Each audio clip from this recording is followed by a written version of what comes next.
So here at Penn State, our faculty are teaching and researching about the many different challenges that the hospitality professional faces today. And as part of our land grant mission, we are in service to the industry. So I'm indebted to the industry professionals who have joined us today to discuss how we can move forward. Let's meet them now. First, Jennie Benzon from Marriott International, VP of Franchising, Distinctive Select Brands. Kevin Carey, COO and EVP of the American Hotel and Lodging Association. Bill Kidd, full-time faculty member after retiring as a senior VP of Asset Management for Hilton, and also the director of our school's minor in Entrepreneurship and Innovation. And Dan Lesser, President and CEO of LW Hospitality Advisors. Jennie, Kevin, and Dan all serve as on our industry advisory board. We are grateful for their thought leadership and all of your time and talent in service to our profession and to our school and to Penn State. So by way of an introduction to our conversation, I'd like to give a very brief introduction to some collective insights that we here in the school gathered from recent research. And that's called the Crisis Response Insights from Academic Research. It's an annotated, abbreviated bibliography. And I think I'm not sure the website's on the next slide, but you can download this from our website. It is available to you free, and it is with some other research under current research under the school's website. I want to thank a real quick thank you to our doctoral student, Angie Lau, who worked with me on this study. She is exemplary of her peers and really a positive future indicator of the health of our profession. So what we did is by analyzing previous scholars' work who applied the scientific method of academic inquiry to the modern crises response in our industry, we identified the most relevant recommendation and situational responses that may be helpful to hospitality operators across 3 different types of modern crises. Let's take a look at them. These 3 different crises response, we categorized into 3 different types. First, date-specific incidents. As you can see, they're mostly terrorist incidents. The recent economic shock from the recession of 2008-10. And then lastly, and relevant today, is the global responses to health shocks such as SARS and H1N1. So we pulled, and there's a lot of actionable takeaways in the bibliography. I encourage you to get it. We looked and studied the managerial implication sections of these studies from scholars all over the world. And so what we've heard recently in the media by hotel leaders is acknowledging that the global pandemic is worse than any one single modern crisis. So I'd like to take a look in the next slide of what we learned that was consistent across all crises, and engage our panelists and talk to them for their opinion on these themes and topics.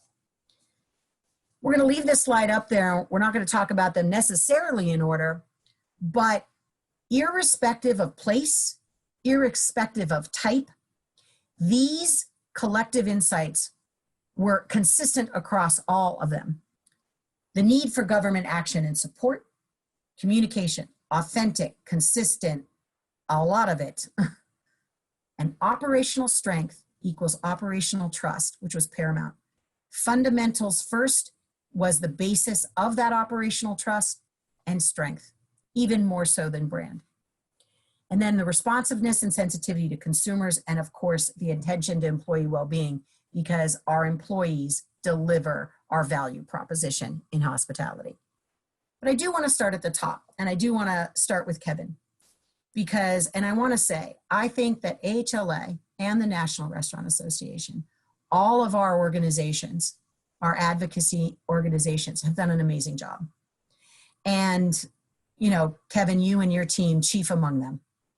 First, thank you. I'd like you to talk relative to what your president and CEO, Chip Rogers, talks about: rescue, recovery, and rebound periods. Are we still in rescue? When's recovery? And then after, I'll ask Dan and Jennie to join your comments. Please. Sure. Donna, thank you. And I appreciate the opportunity to join you today. And certainly, as you referenced, this period of time is truly been unprecedented. The human toll, the impact on the industry, 7.7 million hospitality positions lost. As you know, coming from a position at this point last year where we had almost 1 million unfilled positions, the industry and certainly AHLA entered 2020 operating with a significant amount of momentum. Organizationally, AHLA had record numbers of new membership growth and engagement in the industry, and that was certainly underscored by the fundamentals and the economic and profitability metrics around the industry. As we saw the COVID-19 impact start to emerge and then starting to see the full impact at the end of February and into early March, we essentially put to the side all of the initiatives that we were working on behalf of the industry coming into the year to focus 100% on COVID-19 related efforts. And our efforts, as Chip and my colleagues and others have spoken about, have really been centered on three key areas. The first is to represent and lead the industry's advocacy efforts and communicating with governments at all levels, the scope of the impact and truly the devastation that the industry has experienced. The media and our communication efforts have also been a significant area of focus in reinforcing those messages, those stories, and ensuring that the impact on employees, the owners, the brand companies, all segments of the industry is well understood, as well as launching some initiatives like our Hospitality for Hope initiative earlier this year that showed how the industry can play a very constructive role in helping to provide support uniquely in this period of time for first responders. And then I'd say lastly, our membership, being a resource to AHLA's membership across every industry segment and providing valuable information and resources in this period of need. So our focus has been pretty extensive, and Donna, as you referenced, as we've looked at the conversations with government, the relief efforts were certainly first and foremost on our mind with the work around the CARES Act and the Paycheck Protection Program. That's continuing, and there's certainly still areas of challenge financially that the industry and owners in particular are facing that I'm sure Dan's seeing in his work and in his area of the business. And we've shifted a bit to the reopening with our initiative around the Safe Stay cleaning initiative as well. But while we certainly look forward to more of a recovery, I think that's still a bit of a work in progress at this stage. Great. Jennie, Kevin referenced the Safe Stay that AHL has put out. Marriott launched an entire committee task force charged with that. What are you seeing amongst your franchisees, and how are they responding to not only the government actions and also this new emphasis on health and safety? So obviously we work very closely with Kevin and his team at AHLA.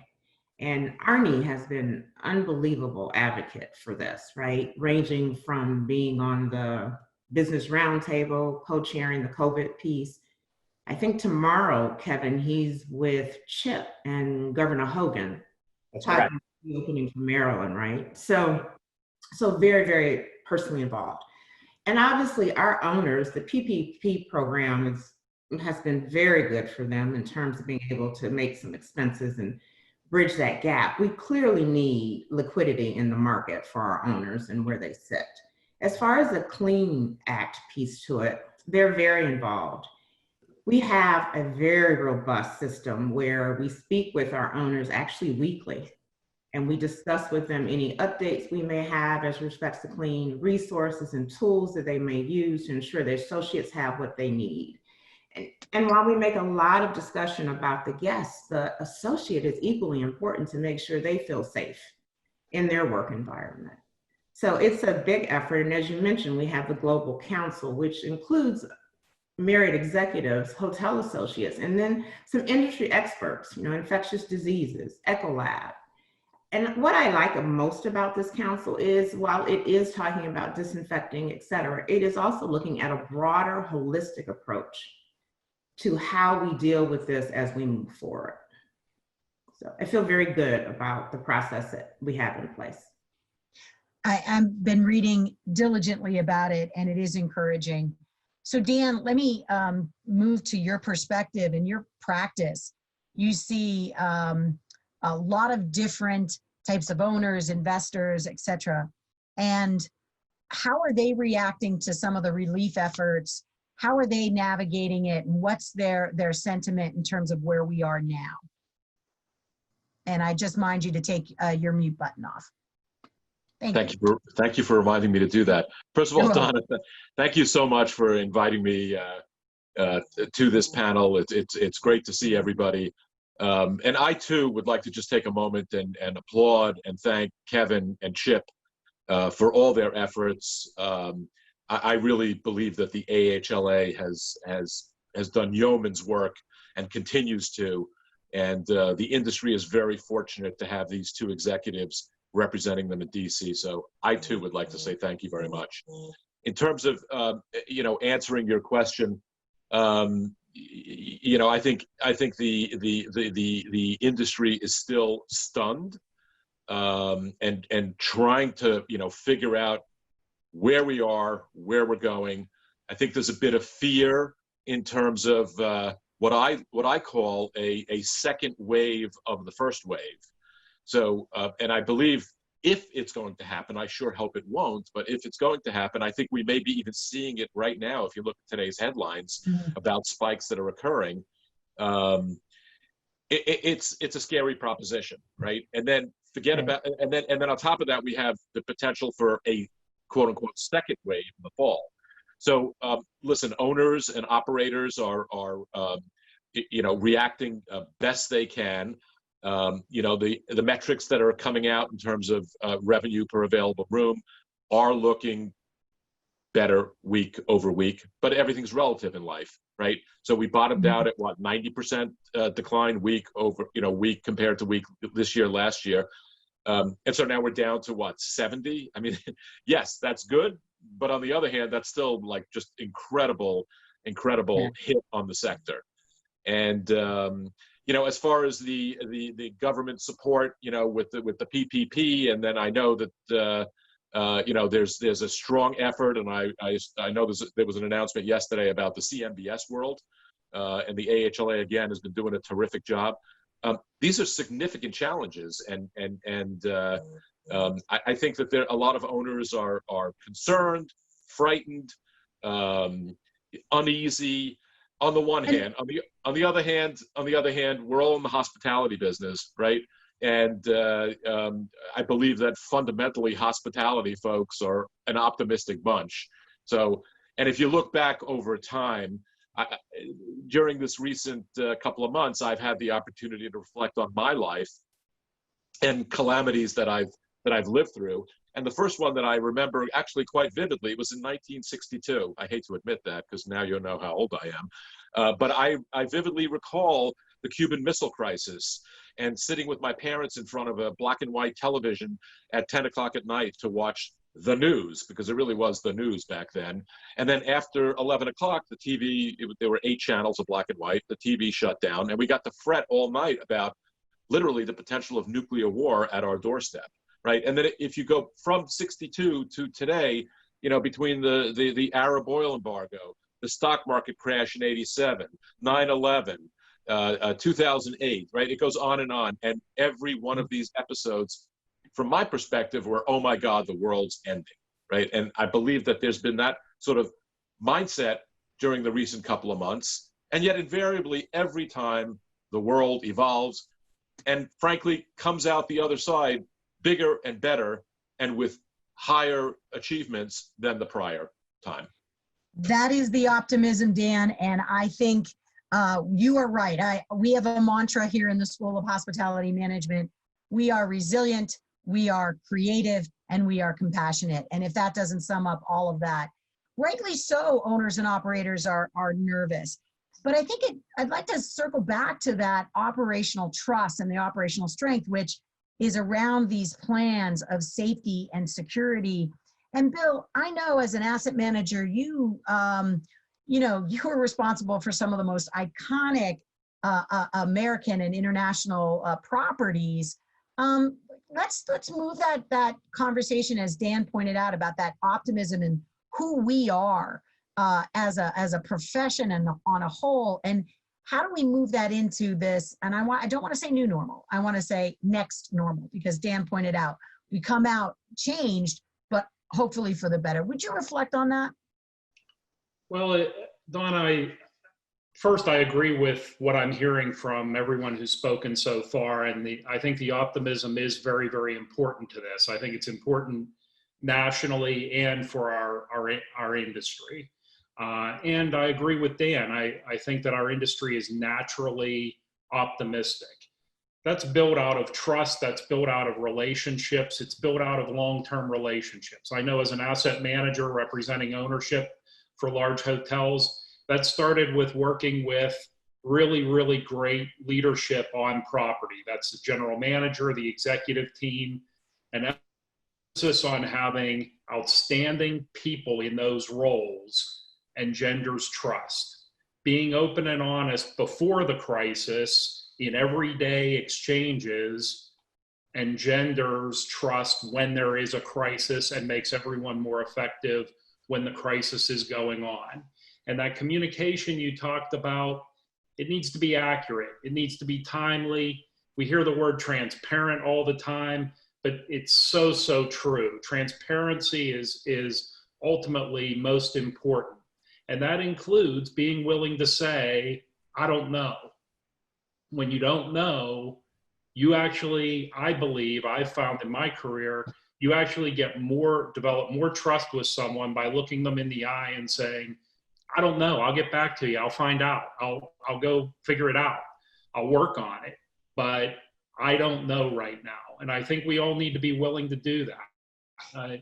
Our deference to Kevin and the AHLA and the great work they've done to support the industry here in Pennsylvania.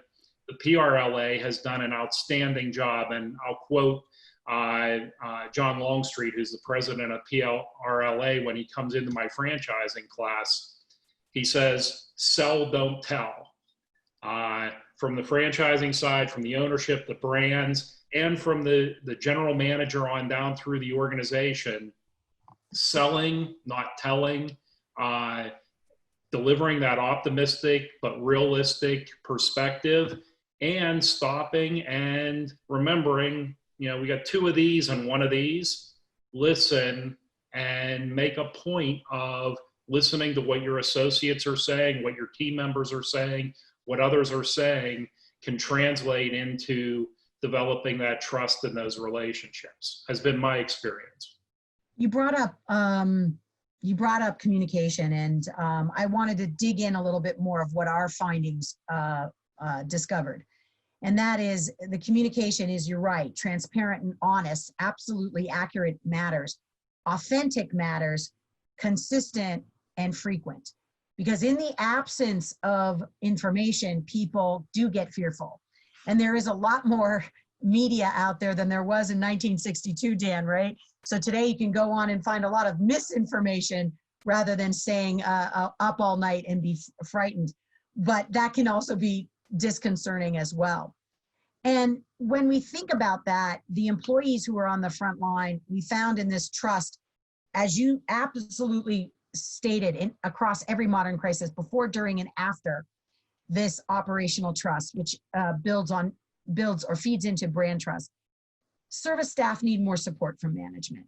And yet we're looking at the economic outfall. How do you balance, and Jennie, I'm going to ask you, and how do you balance, taking care of the employee, the extra responsibilities that they'll have, given, you know, the margins that we're facing and the numbers that Dan quoted? Well, I think a couple things. One, Marriott obviously has a reputation of being a leader in hospitality, particularly because of the commitment we have to, you know, exacting standards and rigorous training and quality and service. It is a challenge, right? Because you're asking people to do more with less in terms of our staff or our associates. One of the things Marriott has put to place is a really great, and I hate to say this out loud, toolkit that makes it a little bit easier for people to know what to do next. And so we've developed this 32, sounds like a lot, 32-point certification list that helps people focus on what needs to happen and what things can kind of go by the wayside. Helping employees stay focused. Yeah, and helping them know that their safety is as important as our guest safety is. And so ensuring that they have what they need to stay safe and feel safe.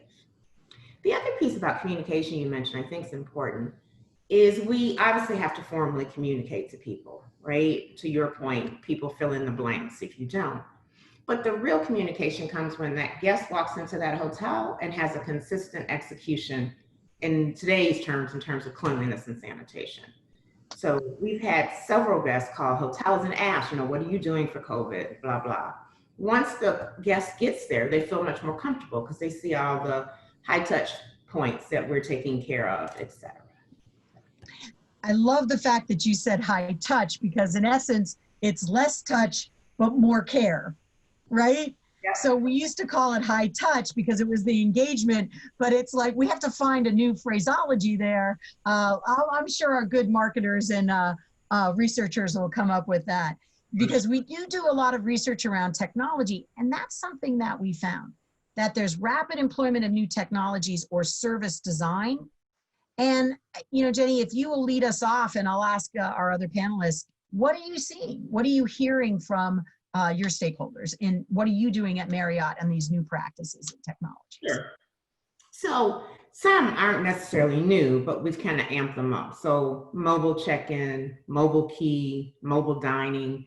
You know, the guest can have as much interaction or as little interaction as he or she wants with our associates. Mobile key, mobile dining, et cetera, does that.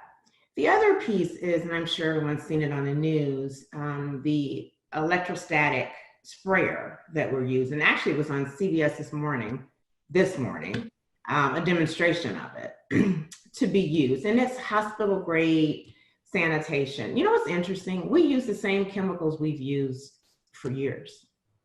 It's just a matter of the protocol on how we use them now, which I find interesting. The other piece, I think those are the main pieces of technology for us right now. So some just amped up and some new.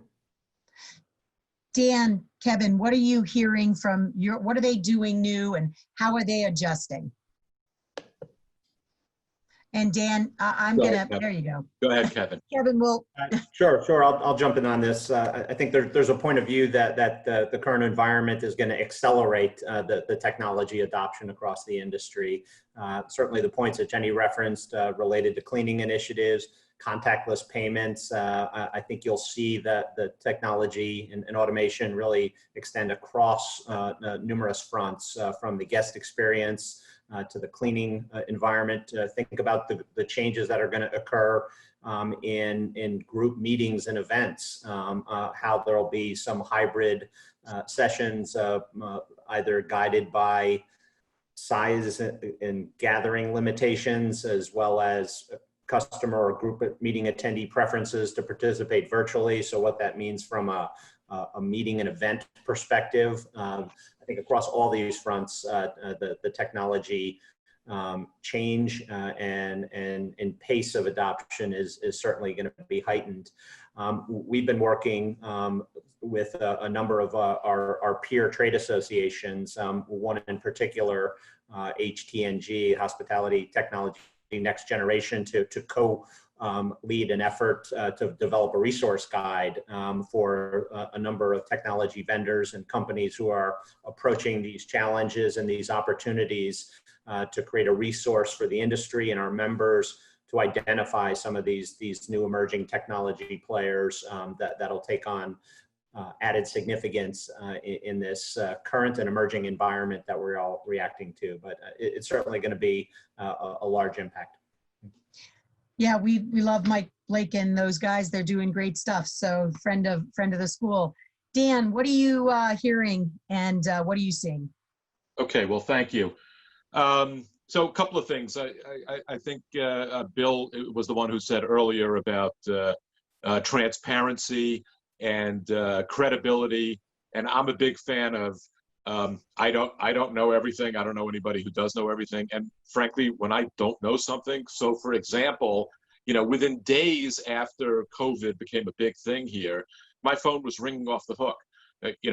We're hearing that hotel values are down 25 to 50%. What do you think? And my answer was, I have no idea. And anybody who's telling you any numbers, they're making it up as they go along. So first of all, I want to say that I very much resonate with the notion of being able to say, I don't know. And it really does establish credibility. The next thing I'd like to just touch upon is, technology and automation. And these comments I'm about to say may come across as a little bit controversial. They're not meant to be controversial. They're meant to be thought-provoking. I love this industry. It's been a passion of my life for more than 40 years. But in my humble opinion, the lodging industry has forever been slow to embrace technology. The lodging industry has forever been very reactive as opposed to proactive. And so, some of the stuff that we're talking about, frankly, has been available. Mobile key entry has been available for quite some time. It's not a new phenomenon. Right now, it's going to be available to everybody, whereas in the past, it was only available to, frequent travelers. So I think the industry, this is an inflection point for the industry to just, listen, we need to get past this, right? But when things calm down and stabilize a bit, the industry really needs to take a step back and think about its history and how, again, reactive as opposed to proactive and getting ahead of technology. The last thing I want to throw out there is that, like everybody on this line, I've been on dozens and dozens of webinars, listening in, participating, what have you. And, I am somewhat amazed, and I'm not going to name names, but when I hear prominent executives in our industry who talk about, the hotel industry was always clean, right? And now it's just going to get better. I'm sorry, with all due respect, all you have to do is Google, disgusting hotel or what. Oh. I mean, there is tons of stuff out there from 5-10 years ago about, quite frankly, how disgusting many hotels have been in the past. So talk about transparency and credibility. I don't think anybody should put their head in the sand. And there's no reason to talk about the past. The past is the past. Let's talk about going forward. And don't try to justify that, well, yeah, it was very clean to begin with, because we all know that's not the case. All right. And the last thing I want to throw out there is that I think what the AHLA put together with the Safe Stay was phenomenal. And they put together a great list of all the participants who were involved in it. And then again, in my humble opinion, I think it's a shame that then each hotel brand family went out and set up their own, customized checklist and affiliations, Hilton with Lysol, that, in my mind, that was so unnecessary. So now the lodging industry is competing based upon cleanliness. I don't know. I think that's the wrong road to go down, and we should have just adopted what the AHLA said and continue to work as an industry all on the same page. Well, Dan, thought leadership for us at Penn State is all about thought-provoking. I know my colleague, Bill Kidd, wants to jump in, particularly since he leads our innovation minor, and we're renovating an entire building with the help of the Marriott Foundation family, and the name of it is innovation and inclusion. And so we're very passionate about trying to lead. And so, Bill, I know you want to add something there. Well, again, reflecting on what I've been hearing, I'll echo what Dan said somewhat. I I agree. The industry has been reactive, not proactive, has been for quite some time. There was a day, if you really want to go back in history, when innovation in guest room design and the amenities in guest rooms was what people aspired to in their own homes. And that day is long, long past. Now hotel rooms are trying to catch up, whether it's the number of TV channels, whether it's the types of technology that are in guest rooms, trying to catch up to what's in people's homes now. It has changed. That metric has shifted. I'll also be the first to admit, and to Dan's comment about mobile key, I was on the executive level with Hilton when our CEO, Chris Niceto, was pushing for us to be out there first with mobile key, with that technology. And he worked very, very hard at it. And I remember sitting in meetings on that. And I'll confess, I was a bit of a naysayer. I thought it potentially took away a customer touch point, which is odd now in this environment. I really was opposed to it in a luxury and beyond a select service, full service capacity, because I think I thought at the time that it took away the ability for us to interact with our guests, which I think is so important to our business, to the hospitality business. Someone that I worked with who was very smart at the time, a guy named Barry Lewin that I worked with, he said to me, Bill, he says, my definition of luxury for me personally is being able to choose my touch points, being able to talk to a front desk person when I want to, not because I have to. And it made me reflect on that implementation of technology and how we can still deliver service and a customer experience, a luxury experience even, without having to be one-on-one, and we can incorporate technology into this and take a leadership position back.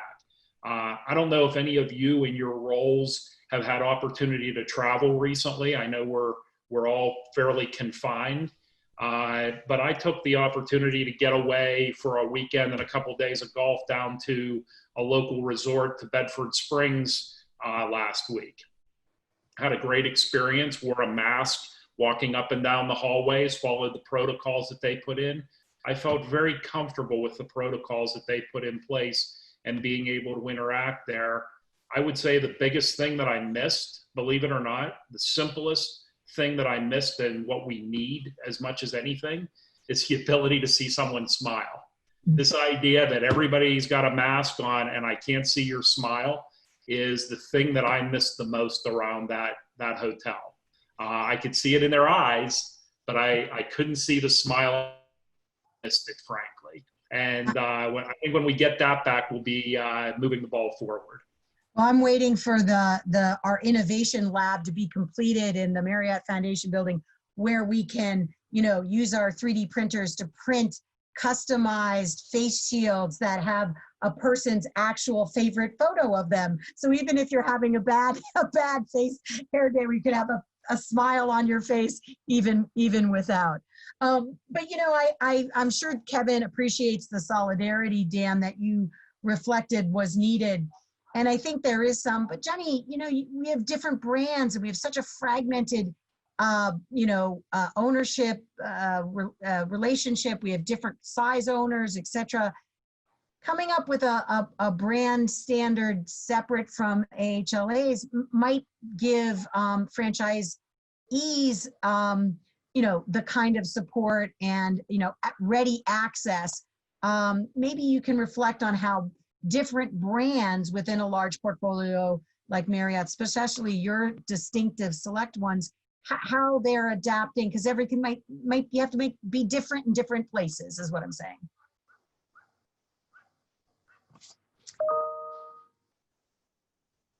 Well, Jennie, you came off and on mute quickly.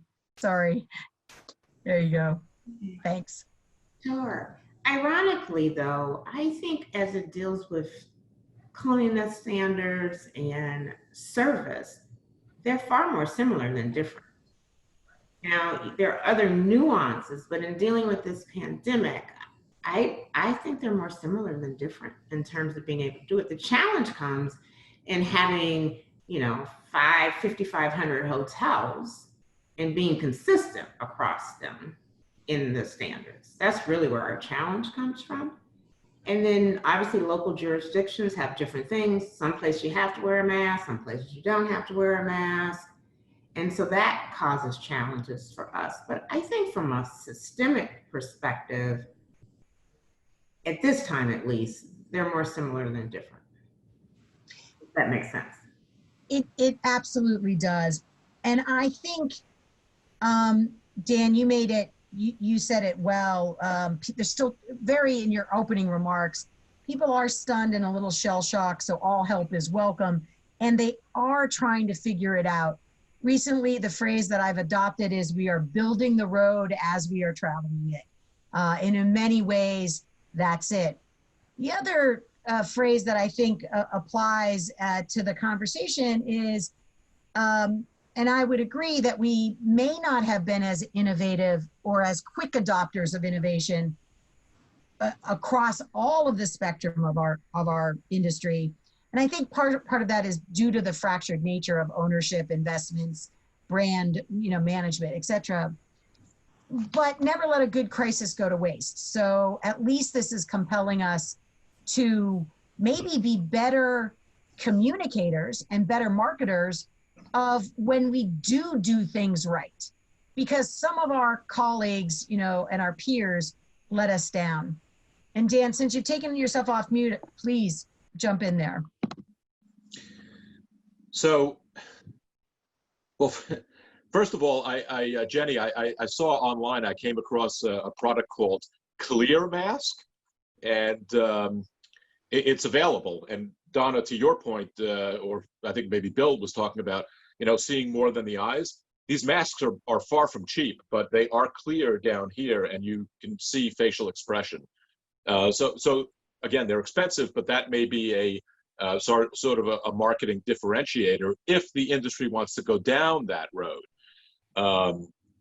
Again, I don't believe the industry should fragment. I think there should be a set of standards, just like the AHLA put out, and that there's really no need to go in different directions. With that being said, bear with me 1 second here. Well, I love that innovation. But with that being said,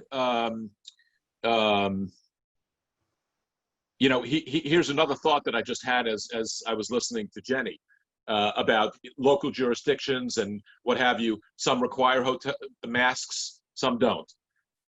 I, for one, have not ventured very far for 120 days now. I'm doing my thing here. But at the end of the day, if I were to venture out, for me, I just thought about this. If all things being equal, if I could go to a hotel where it was required to wear a face mask, if you don't want to wear one, then go stay somewhere else, versus not wearing one, I humbly am going to the one that requires it. So that could be another marketing thing as well. The technology, I don't mean to go back and harp on this, but a great example of it is, the online travel agents, right? They have not been around all that long. They came around during the last big crisis in 2007, 2008, right? And the hotel industry was like, oh, wow, this is a great opportunity for us to build up business, without really stopping to think that, wait a second, these are technology companies that are coming in and invading our home turf and taking control of our most precious product, which is heads and beds.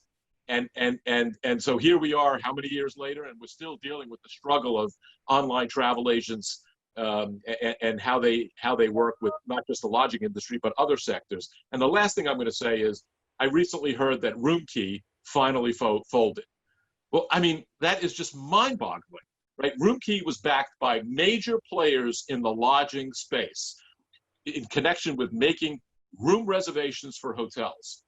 I mean, it's just incredible that the lodging industry was not able to figure it out, and that entity is now collapsed.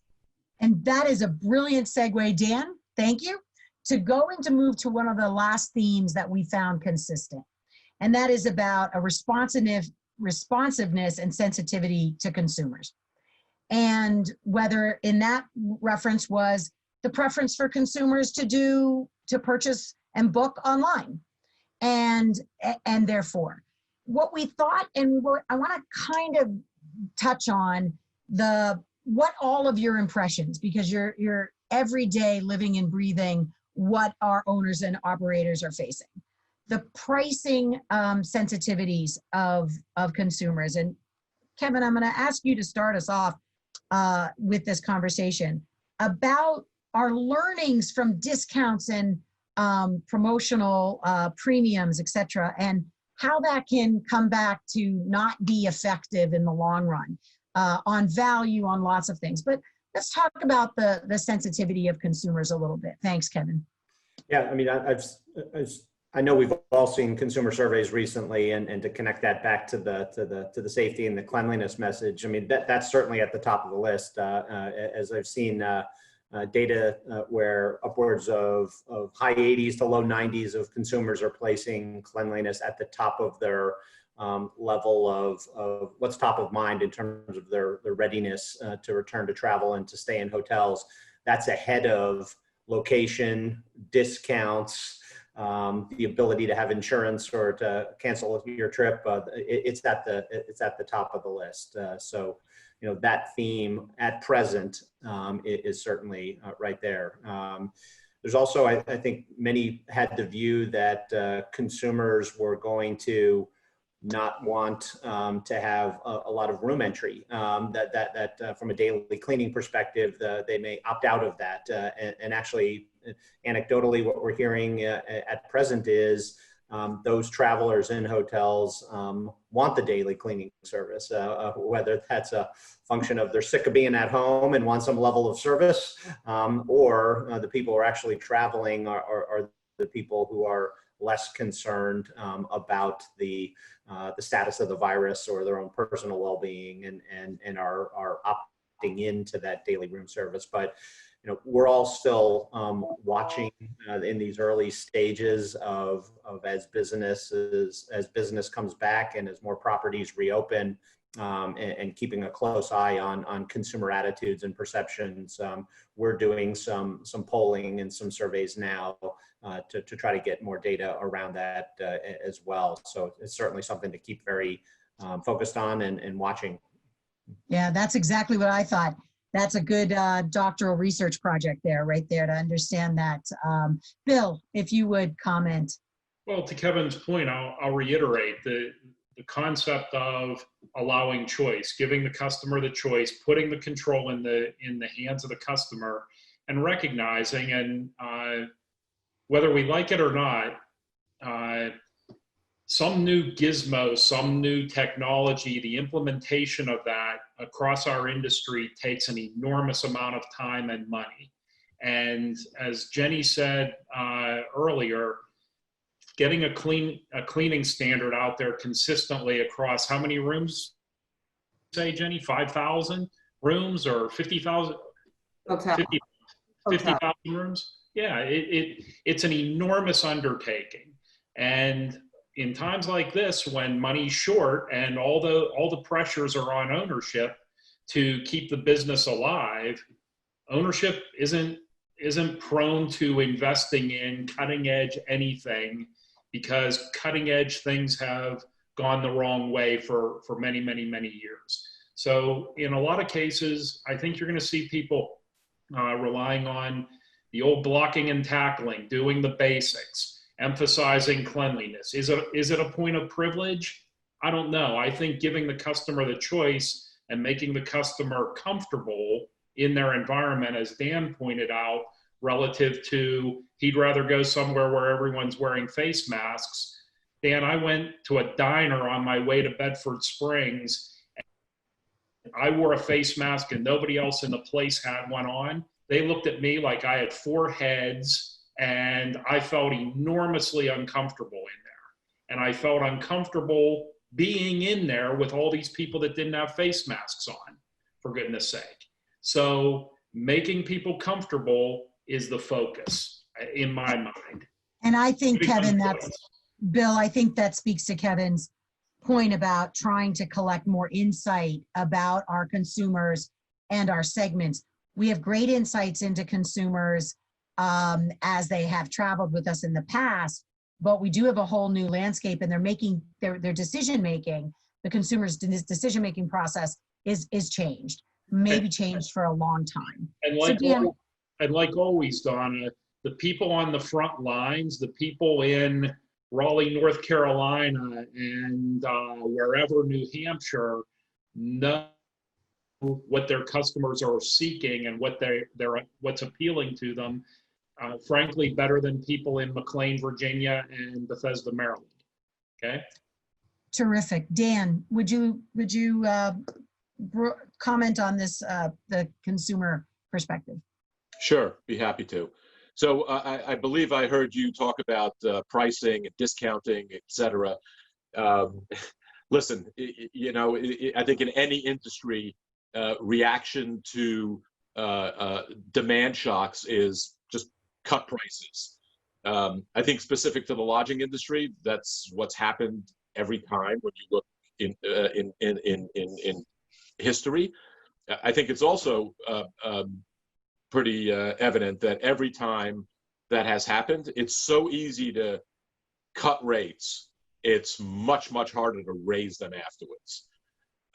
I also believe that the notion of consumer preferences and safety vis-a-vis the virus and security, et cetera, that obviously today is top of mind. But let's not forget, there are 40 million unemployed Americans out there today, right? And part of those 40 million Americans are also clamoring to get out, to go travel, to go do something, right? And let's face it, it's always been every American's God-given right to go on vacation, whether they can afford it or not, right? But the reality is that with the economic situation and consumer confidence being what it is today, folks are going to be price conscious. I mean, let's face it. So yes, safety on the one hand, but on the other hand, in the same conversation, Bill was talking about people who didn't have masks on. We see on TV, there is a whole segment of the population that just either doesn't believe it or doesn't care or what have you, right? So yes, safety, cleanliness is important for a segment of the population, but I think there's a whole segment of the population that also it's secondary, and pricing is what matters. Now the question is, okay, so if everybody discounts their rates, right, is that really gonna be a competitive advantage? Again, I think you need to look back to history and sort of study that before that happens. And Dan, we did that. And what we found is neither deep discounts nor premiums for, if you would, pardon the expression, white glove service in this case, will result in positive outcomes for the industry. And so I think you're right.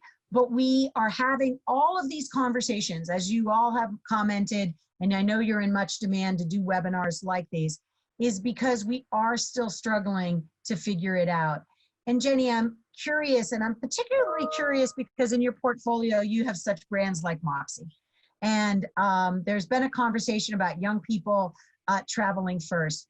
We are interested in hearing, and we're going to wrap up on consumers now, that perspective that you could share with us. Well, first I want to kind of comment on something Dan said. So on the one hand, obviously we as Marriott, as a brand, say don't discount, try to hold on to your prices as much as you can. If I flip my head though, and I become an owner and I'm having trouble, I'm at 10% or 20% occupancy, then I'm going to try to do what I can do. Is it detrimental in the long run? Yes. Does it impact our industry overall in a detrimental way? Yes. But I still have to feel for that individual owner that's trying to survive. So, I mean, I get your point though, Dan.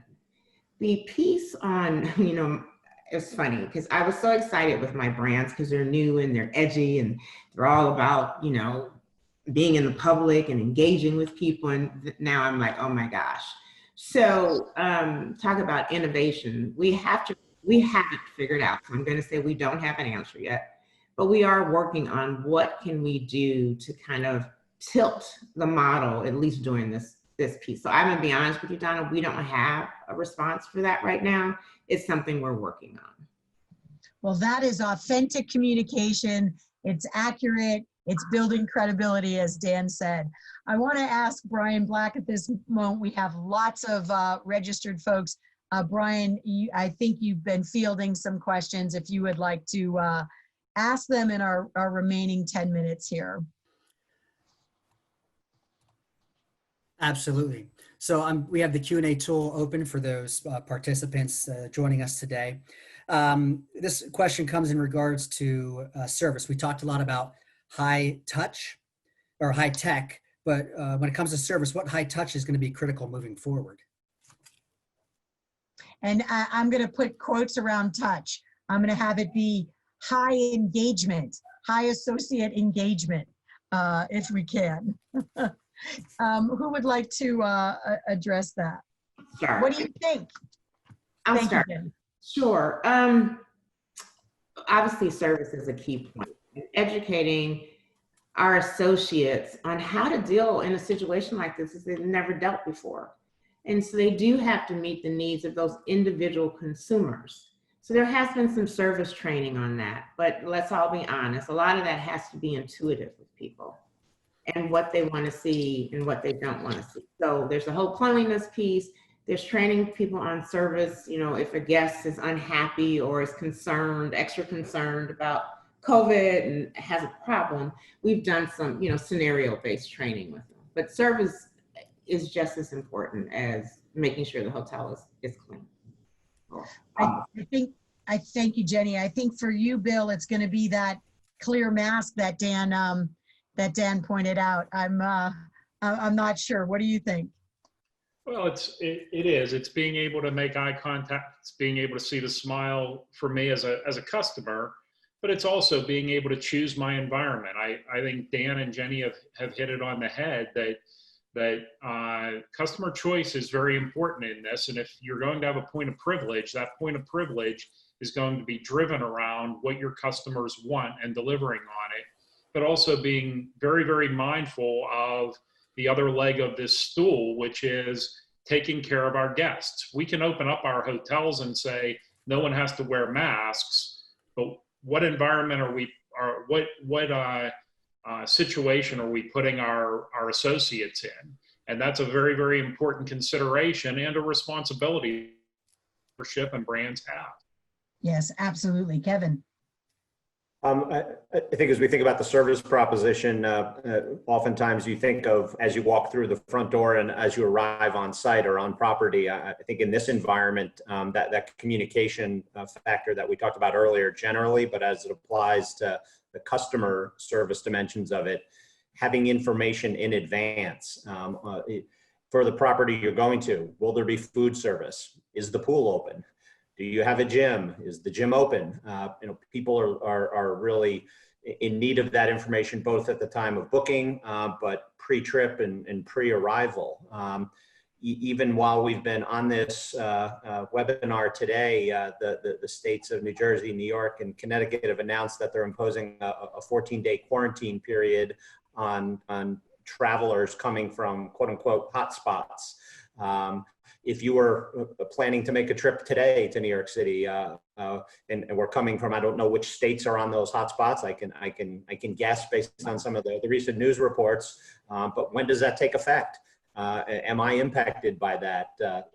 All of those, as we think about kind of high touch or communication related elements in support for guests, is happening so quickly, but also a dimension of the overall service proposition that the industry needs to be thinking about.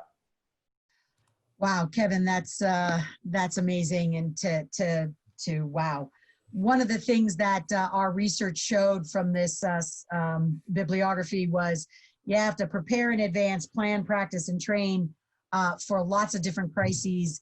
I think we have to be creative for instance, this is another wrinkle in the travel landscape that, you're right, hoteliers now have to think about it. Brian, did you have another question you wanted to offer our panelists? Yes. How much will industry have to recreate customer experiences to make it a worthwhile effort to start coming back to the next normal?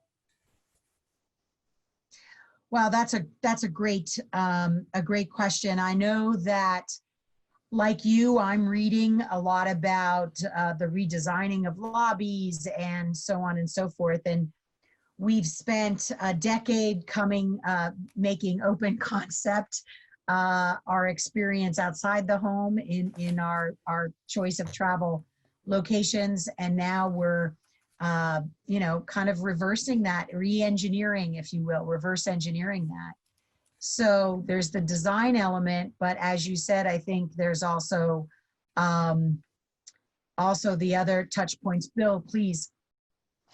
Well, I think the other consideration in all this is, are we answering a short-term question or a long-term question? You're talking about the next normal. Well, if tomorrow they came out, for me personally, and as a customer, tomorrow if they came out with a vaccine for this or a medicine that cures it, do we go back to our old normal? Do we really want to redesign our lobbies? Do customers' interactions and customer preferences go back to where they were before?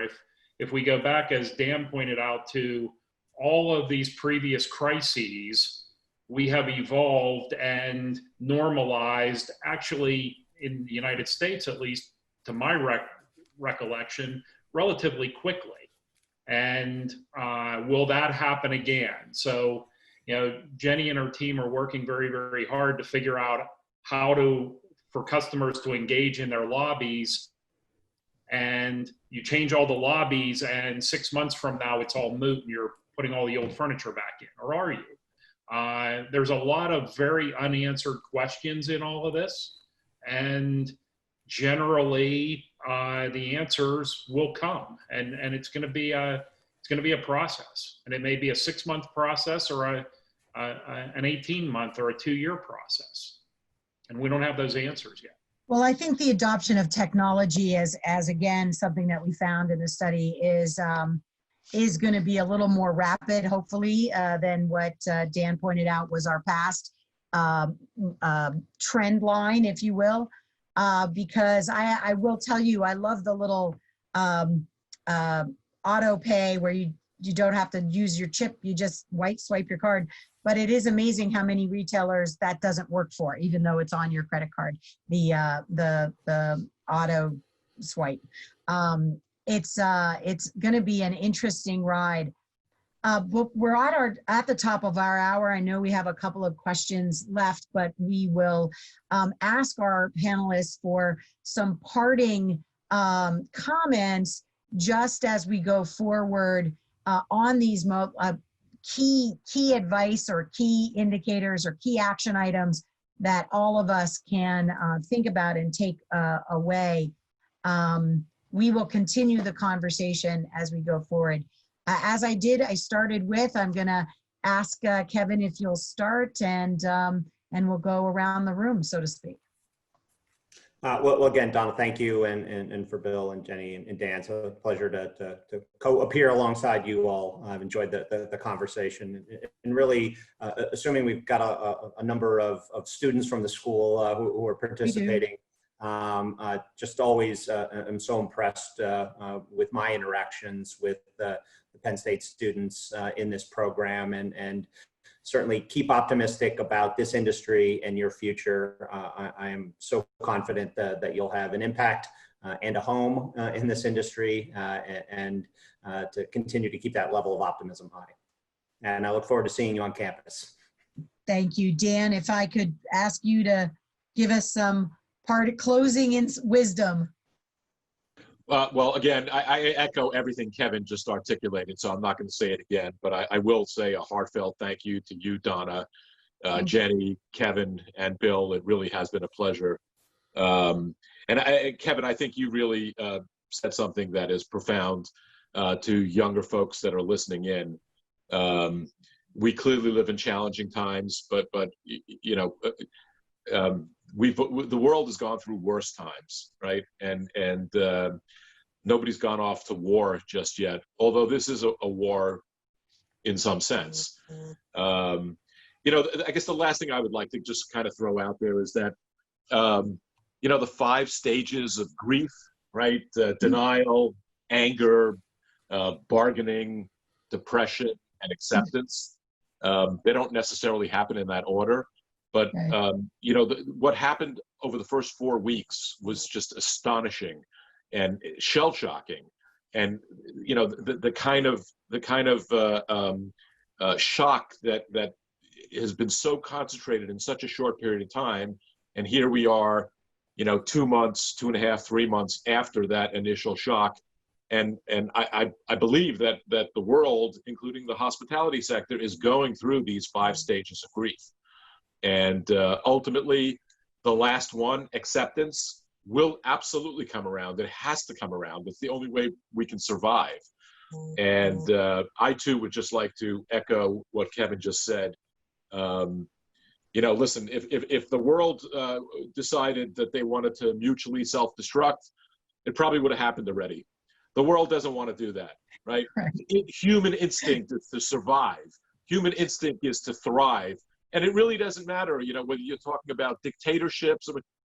Everybody wants to survive and enjoy life. And so I'm very optimistic. And I do believe that on the backside of this, we're going to come out much bigger, better, and stronger. Thank you. That's a great parting. Jennie, if I could ask you to add. Actually, I think between Kevin and Dan, they've said most of what I would say. Thank you, Donna, and thanks, Kevin, Bill, and Dan. It has been fun. I think what I would say to the students, though, is you have the ability to have an incredible impact on our future. And you're going to a great school that will help equip you to be able to make impact sooner than later. And I really look forward to your participation in what goes on as we move into the future. And I just thank you very much for your dedication. Well, we thank all of you. And Bill, I'm as a faculty member who's crossed over to from the industry side, we'll ask you to give our panelists closing comments here. Again, I echo very much what's been said by the panelists. I think you guys hit it spot on. I think we start each day by choosing a positive attitude. That affects everything we do. I think that we're in a position where there's going to be pent-up demand. I'm optimistic for our industry. I think people are social by nature, and I see it around my neighborhood. I saw it around the fire pit at Bedford Springs. People be around other people, even if it's a little bit further apart right now. They want to be around other people, and that bodes well for our industry. And our industry, as well as our country, has always been resilient, has always adapted and changed to fit the circumstance. And we will with this, and we'll continue to be resilient and change, and we'll have a better future. And I think the future is very, very bright. When we see the bright part, there may be a little bit of time to get there, but we'll get there, and we'll get there together. And with the leadership of the people on this panel, the people like you, Donna, Kevin, Dan, Jennie, and Brian, just exceptional leaders like you guys are why we'll get there. Thank you, Bill. And I want to thank, really seriously, I know how very much the demands are on your time. So to do this for our alumni, students, and our stakeholders at the Penn State School of Hospitality Management, I thank you. Because like you, we have deep, abiding, unshakable faith in all the value that careers in this industry and how we contribute to our communities. We are deeply committed to that. And that's why we will have, and for all of our audience today, we are going to continue this conversation. We're going to talk with the food and beverage perspective, some leaders in our industry advisory board and on our faculty July 14th. And then again, talk to our researchers who are doing deep work on diversity, equity, and inclusion in our industry and how we can continue to make progress on all of the challenges that lie ahead. I believe, like all of you, Dan, et cetera, that we are an optimistic bunch, and you don't come into this without what I learned early on is intestinal fortitude and perennial optimism. So I want to thank Brian Black for helping today and all of the staff and faculty of the school who participated. Really sorry to say go, but obviously Kevin, whose news feed has got me interested, I'm going to go see what our next wrinkle that we have to iron out is. Thank you all today.